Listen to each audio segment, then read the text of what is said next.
Pudding এর মতোই খেতে, কিন্তু নামটা পুডিং নয়, একদম জালিদার। আসসালামু আলাইকুম, ওয়েলকাম টু পপি কিচেন 99। আজ তৈরি করে দেখাচ্ছি লাশ অমলেট। এজন্য শুরুতে আমি 5টা লেয়ার মুরগির ডিম নিয়ে নিচ্ছি 1 কাপ চিনি। এবার ডিম ও চিনিটা খুব ভালোভাবে মিশিয়ে নিচ্ছি। চিনিটা যতক্ষণ গলে না গেছে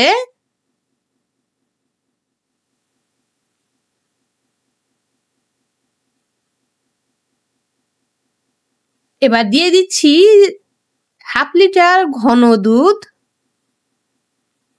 দুধটা অবশ্যই জাল করে ঠান্ডা করে নিতে হবে।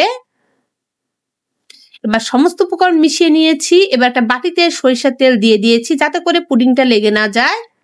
এর ভেতর আমি দুধ ডিমের মিশ্রণটা দিয়ে দিলাম। এদিকে একটি কড়াইয়ে পানি সহ বসিয়ে দিয়ে দিয়েছিলাম, সেখানে স্ট্যান্ড দিয়ে দিয়েছি। এবার পুডিং এর বাটিটা দিয়ে দিচ্ছি,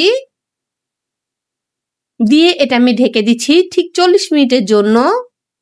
আমার এটা 40 মিনিট সময় লেগেছিল, এতেই এর ভেতর পুডিংটা ইনশাল্লাহ হয়ে গেছে। আমি একটা কাঠি দিয়ে দেখিয়ে দিচ্ছি ভেতরটা কতখানি সিদ্ধ হয়েছে। আলহামদুলিল্লাহ, একদম পারফেক্ট। এবার এটা ঠান্ডা হতে দিচ্ছি। ঠান্ডা হয়েছে, পুডিংটা বেশ সুন্দর জমে গেছে। এবার আমি একটা ছুরির সাহায্যে চারিধারটা আলগা করে নিচ্ছি। যারা একটু ব্যতিক্রমধর্মী কিছু বানাইতে চাচ্ছেন তারা এটা বানাতে পারেন। এবার এটা আমি উল্টিয়ে নিলাম। দেখুন আলহামদুলিল্লাহ কতটা সুন্দর জালিদার হয়েছে। আমি খুব ভালো সাজাতে পারি না, জাস্ট আমি রঙন ফুডের 3টা দানা দিয়ে দিয়েছি। এবার কেটে আমি দেখাচ্ছি ভেতরটা কেমন হয়েছে। ভেতরটা একদম সফট। আজ এ পর্যন্ত, আবার দেখা হবে নতুন রেসিপি নিয়ে। সবাই ভালো থাকবেন। আসসালামু আলাইকুম।